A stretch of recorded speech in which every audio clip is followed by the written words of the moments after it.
તો આજ અમારી દુકાનમાં આવેલા છે, જોઈ શકો તમે આ બે જોડી આવી છે, જોડી પહેલી વખત મારી દુકાન આવી છે.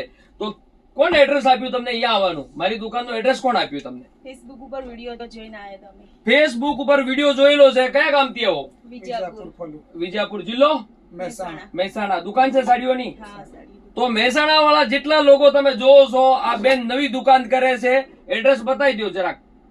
તમારી દુકાનનો એડ્રેસ કઈ જગ્યા છે? વિજાપુર, ગામ ફલુ, હા, જિલ્લો Mehsana. Arya cutlery store. Arya cutlery store. કટલરીની દુકાન પણ છે. એમ 3 દુકાનનો ગાળો છે. અહીંયા સાડીઓ મળી જવાની છે. દરબારી સાડીઓની ખરીદી કરી છે મારી બેન. બરાબર. આર્યા સાડી, આર્યા કટલરી ના નામથી દુકાન છે. બરાબર. વિડીયો બેન ને મોકલશું ને નંબર લખશું બેન ના. તમારે અગર મહેસાણાથી તમે જો તો બેન ની દુકાનથી જઈને ખરીદી તમે બેફિકર કરી શકો છો. કેવું લાગુ તમને અહીંયા આવ્યા પછી? પહેલી વખત ચાલુ કરો છો કે પહેલાથી દુકાન ચાલુ છે તમારી સાડી? કેટલા વર્ષથી ચાલુ છે? 2-3 વર્ષથી થોડું વેચીએ છીએ. કેવું લાગ્યું અહીંયા આવ્યા પછી? બહુ મજા આવી. ઘર જેવું લાગ્યું? ઘર જેવું લાગે. આવા જેવું છે? એવું તો નહીં કે વિડીયો ફ્રોડ ના, વિડીયો તો ના, નથી ને? બીજા લોકોને પણ અમે કહેશું કે બીજી વખત માલ લેવા હોય પણ જ આવે.